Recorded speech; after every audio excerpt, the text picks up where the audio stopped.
This is my experience of the Ancient Ram Inn with help from Shadow, who's just gonna walk straight across the screen. Thanks.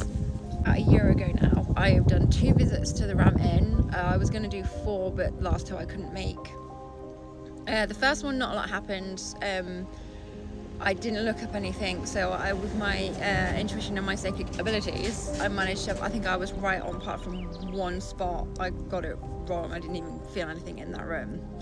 And then the rest of the night just went, nothing happened. And then I went back December that year, so it was literally a couple of months later, and I could feel the energy so much that night that I was buzzing so much that I was skipping down the driveway.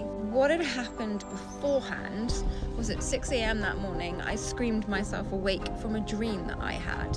Shadow was asleep on the bed with me, who you just see walk past. I literally scared him off the bed, and then my husband came running in to check that I was okay, and I went, okay, knew I was going to have a late night and decided to go back to sleep. In that dream, all I remember is a person or a figure in a black habit, a black monk's habit, which would be the Benedictine monks, not the Latin Priory ones. And where the face should have been, it was just white mist, and it rushed at me. That terrified me, and I knew it was important because I knew what I was doing that evening. I was with a couple of friends. It was their first time going. We were in the bishop's room, so we'd split up. So because there was like 20-25 of us, we split up. I was taking one group. Jim was taking the other. I think his name was Jim. He was taking the other group, and then someone else was there. He was also taking the other group, and then we switched. And this group, well, at this time, the bishop's room was the most active room for me that night. And what happened, so first I was showing them how to do the dowsing rod. So I wasn't recording, no one else was recording. One group were recording. I don't know if they put it on their YouTube channel. They did have a night vision camera. We heard something drop, and we thought, okay, that's weird, what the hell was that?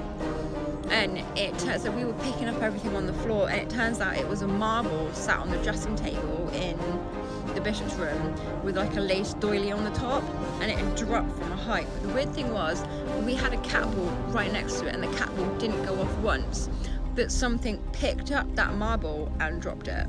That's pretty cool. So we went over the footage, we caught that.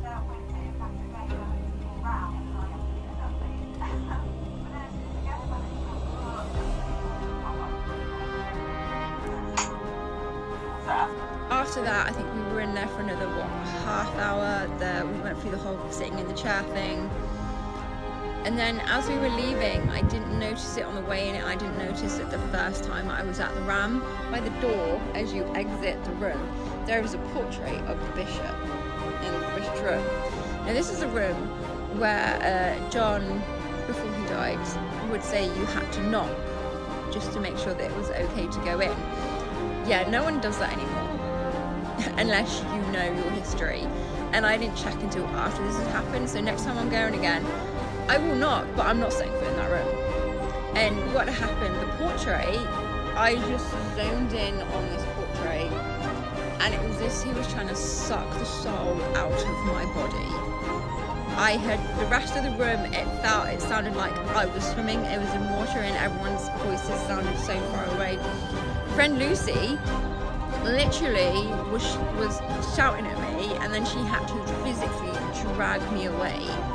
For the rest of the night, I refused to go into that room, but it freaked me out entirely because the toilets are on the same floor. Whole night, every single time I went to the toilet, it literally just felt like the bishop was like, come in here and let me suck the soul from your body. And that's why I will never set foot in the bishop's room ever again.